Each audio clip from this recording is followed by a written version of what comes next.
Episode 6, Mencari Eriska. Raka berjalan ke arah gedung kelas 11 IPS. Entah apa yang ingin dilakukan. Sepertinya dia ingin bertemu Eriska dan mengancam cewek tersebut agar tidak melakukan hal-hal yang akan merugikannya. Contohnya Eriska akan mengumbarkan aibnya di gudang bersama Norin. Raka belum pernah masuk ke gedung IPS. Dia pun juga tidak tahu di mana kelas Eriska berada.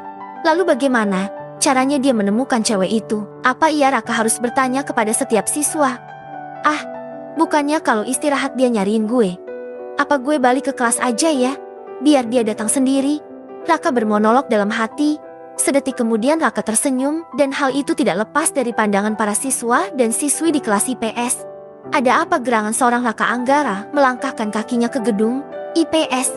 Tidak mungkin kan dia mencari salah satu siswa di sini? Bukankah Raka tidak memiliki teman anak IPS? Kecuali Eriska. Itu juga karena Eriska yang mengajar Raka. Para siswi banyak yang membicarakan kedatangan Raka. Kebanyakan dari mereka menatap kagum dan terpesona. Ketua OSIS di SMA Taruna itu memang luar biasa auranya. Namun, Raka sama sekali tidak melihat ke arah mereka. Raut wajahnya yang tadi datar dan dingin sedingin berubah ketika tiba-tiba Raka tersenyum. Entah apa yang dipikirkan cowok itu hingga membuatnya bisa tersenyum. Yang jelas senyuman Raka bisa membuat hati para siswi meleleh. Kak Raka senyum. Oi, duh gantengnya. Mau Dangki senyumin lagi sama Kak Raka. Pantesan. Eriska ngebet banget ngejar-ngejar Kak Raka.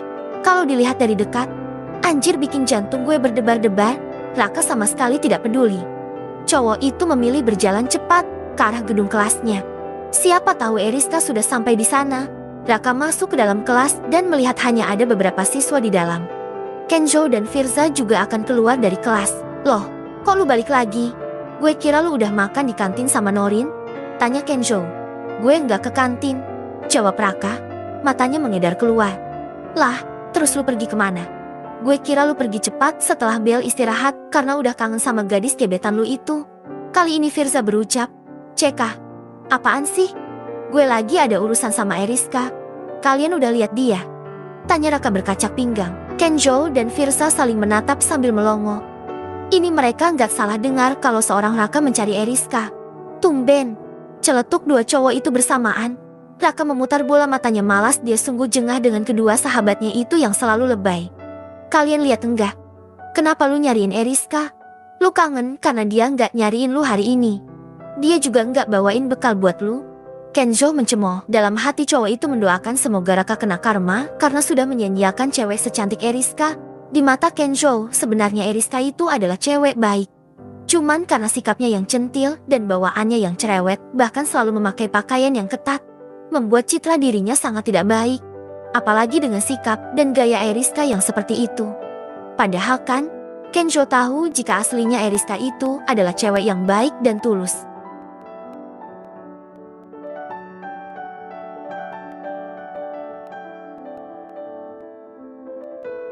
Cekah, apaan sih lu Ken? Gue ada urusan sama tuh cewek. Gue mau bikin dia kapok biar nggak gangguan gue lagi. Sungut Raka kesal dengan ucapan Kenzo. Tapi ngomong-ngomong benar apa yang dikatakan sahabatnya itu. Pagi ini Eriska tidak memberikan dia bekal makanan seperti biasanya. Yah, apa peduli Raka? Yang penting dia segera ketemu Eriska dan bikin cewek itu tutup mulut. Oh, oke deh. Kalau gitu kita cabut dulu ya. Lapar mau ngisi amunisi? Seru Firza menarik lengan Kenzo agar cowok itu segera beranjak. Raka mendesah lega mendapati dua cowok itu pergi. Matanya menatap sekeliling. Bahkan Raka melongo ke arah lorong kelas. Biasanya Eriska pasti sudah berteriak dari kejauhan kalau melihat dia. Tetapi sampai sekarang mereka belum mendengar teriakan Eriska. Cekah, kenapa gue jadi nungguin cewek norak itu? Raka memutuskan untuk masuk ke dalam kelas dan duduk di kursinya. Raka mengambil ponsel dan menatap layarnya. Tidak ada panggilan ataupun pesan dari Eriska sama sekali. Dia lupa kalau sudah memblokir nomor Eriska. Tentu saja cewek itu tidak akan bisa memberikan pesan padanya ataupun panggilan. Dengan terpaksa gue buka blokirannya. Gerutu Raka kesal. Cowok itu memencet tulisan buka blokiran di nomor Eriska. Namun matanya sedikit menyipit ketika melihat foto di profil Eriska tidak ada. Tidak biasanya cewek itu tidak memajang fotonya. Apa iya Eriska menghapus foto profilnya yang biasanya terlihat wajahnya dan senyum mengembang di bibirnya? Raka mencoba mengirim pesan bernada ancaman kepada cewek itu. Raka, Awas aja lu ngomong-ngomong ke semua orang tentang apa yang lu lihat di gudang. Kalau sampai ada yang tahu masalah itu, gue gak akan biarin lu masih leluasa di sekolah ini mengirim 1 detik, 2 detik sampai 5 detik pesan di aplikasi WhatsApp itu hanya centang 1. Raka mengerutkan keningnya. Apa ponsel Eriska tidak aktif? Bukankah selama ini ponsel dia adalah separuh jiwanya? Mengingat Eriska juga seorang selebgram yang banyak memiliki ribuan follower. Dia selalu aktif di media sosial, lalu kenapa tiba-tiba Eriska menonaktifkan ponselnya? Raka geram sendiri. Di saat dia ingin ketemu Eriska dan berbicara dengan cewek itu, tiba-tiba saja orangnya menghilang. Apa mungkin dia sudah di kantin? Sebaiknya aku pergi ke kantin. Siapa tahu dia udah di sana. Sedangkan di sisi lain, Norin berjalan ke arah kelas Raka yang ada di lantai 2. Sepertinya dia yang harus nyamperin Raka.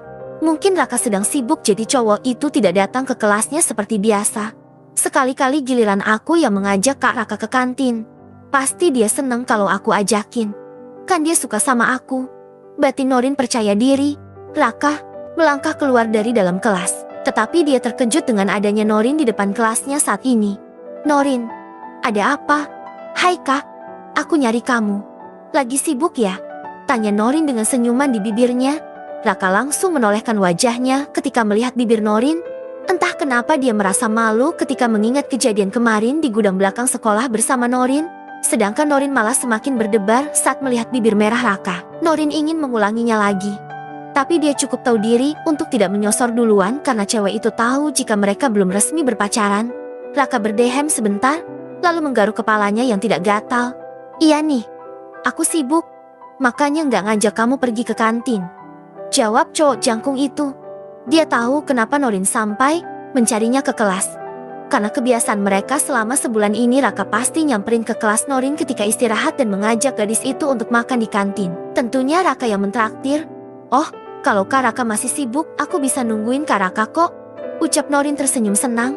Dia tidak peduli pandangan orang-orang yang menatap sinis ke arahnya.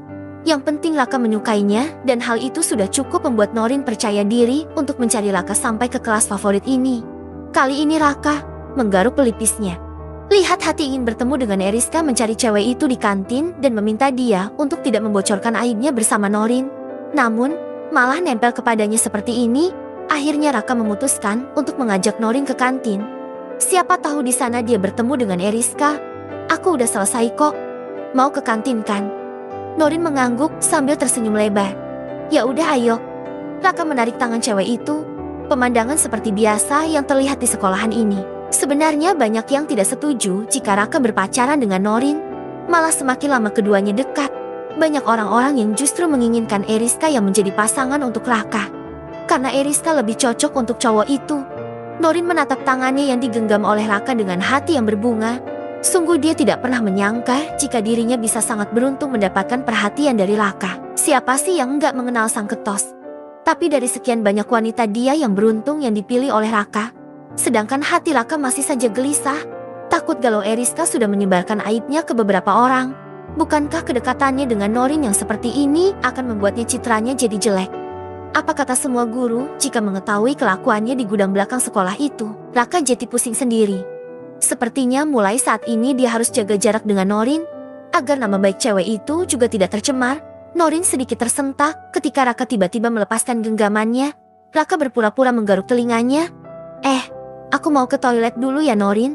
Kalau kamu mau ke kantin dulu gak apa-apa. Raka segera pergi meninggalkan Norin di koridor sekolah sendiri, membuat cewek itu terbengong. Kak Raka kenapa? Bersambung.